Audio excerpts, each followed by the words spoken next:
Europe का map देखो तो पूरा जर्मनी के कंट्रोल में लग रहा था। ब्रिटेन ही आखिरी यूरोपियन कंट्री थी जो हिटलर का अपोज कर रही थी। तो सवाल ये है कि आखिर हिटलर कैसे हारा, कैसे पलटी पड़ी वर्ल्ड वॉर 2 में। चलो पूरी कहानी समझते हैं।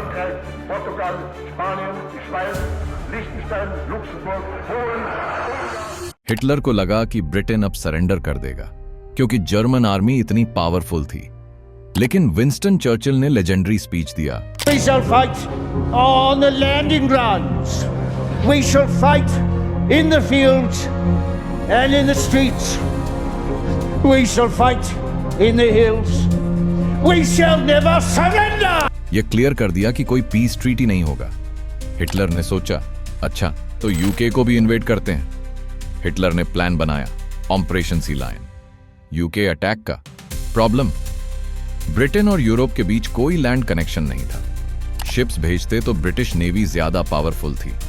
तो हिटलर ने सोचा हवा में अटैक करते हैं। जर्मन एयरफोर्स लुफ्टवाफे के पास 2600 एयरक्राफ्ट्स थे, ब्रिटेन के पास सिर्फ 700। 10 जुलाई 1940 को जर्मनी ने ब्रिटेन पर एयर स्ट्राइक शुरू कर दी। 24 अगस्त 1940 को जर्मन पायलट्स ने गलती से लंदन को बॉम्ब कर दिया। सिविलियंस मर गए। The great fire in the city of London, almost to be compared with the fire of London in 1666. Pictures that look like hell on earth. Churchill ने सोचा तो हम भी बर्लिन को बॉम्ब करेंगे। हिटलर को गुस्सा आया और उसने पूरे लंदन को डिस्ट्रॉय करने का ऑर्डर दिया। 15 सितंबर 1940 को 1120 जर्मन एयरक्राफ्ट्स ने अटैक किया, लेकिन ब्रिटिश रॉयल एयरफोर्स ने 60 जर्मन प्लेन्स गिरा दिए और सिर्फ 29 खोए। First wave of 100 bombers and 400 fighters was intercepted. Fighting raged all the way from the coast. यह दिन बैटल ऑन ब्रिटेन डे के नाम से फेमस हुआ। क्यों ब्रिटेन जीत गया? Simple reason, motivation. इन्वेडर का गोल होता है कुछ जीतना, डिफेंडर ब्रिटेन के लिए सर्वाइवल का सवाल होता है। आज का उदाहरण Russia Ukraine war. Russia powerful है लेकिन यूक्रेनियंस का मोटिवेशन ज्यादा है, इसलिए यूक्रेन अब तक सरवाइव कर रहा है। ब्रिटेन से थककर हिटलर ने सोवियत यूनियन पर अटैक कर दिया। 22 जून 1941 यूएसएसआर के पास 20,000 टैंक्स थे, जर्मनी के पास सिर्फ 6,000, लेकिन जर्मन टेक्नोलॉजी बेटर थी। हिटलर ने यूएसएसआर को 3 पार्ट्स में डिवाइड करके अटैक किया, लेनिनग्राड, मॉस्को और यूक्रेन। शुरुआत में जर्मनी आगे बढ़ा, लेकिन रशियन विंटर ने गेम पलट दिया। सोवियत सैनिक्स कोल्ड में फाइट करने के आदी थे, जर्मन्स नहीं। दिसंबर 1941 में जापान ने अमेरिका के पर्ल हार्बर को बॉम्ब कर दिया।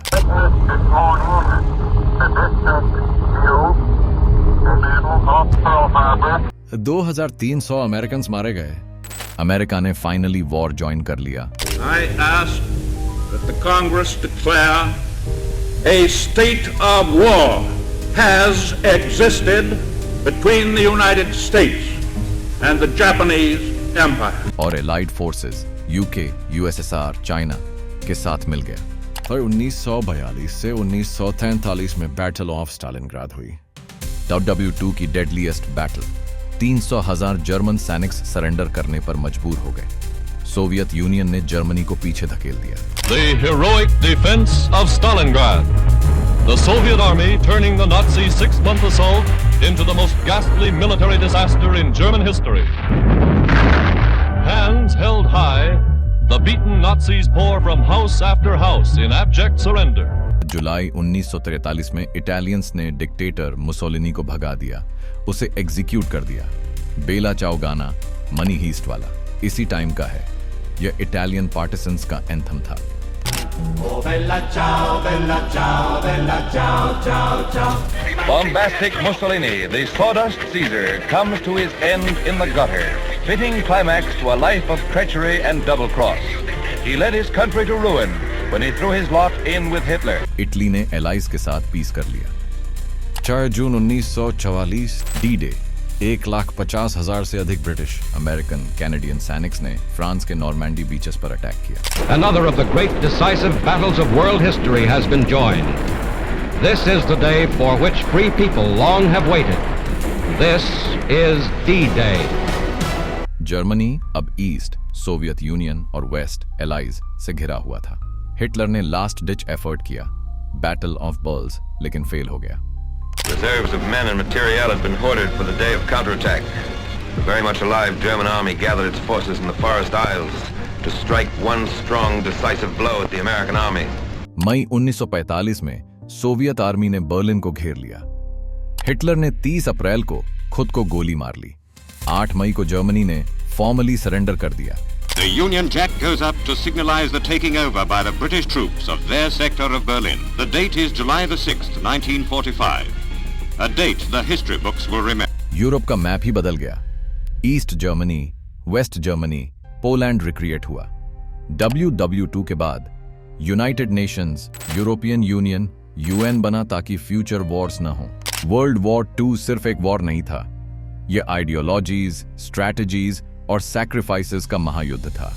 आज भी यूरोप का मैप, UN, ग्लोबल पॉलिटिक्स, सब पर इसका असर है।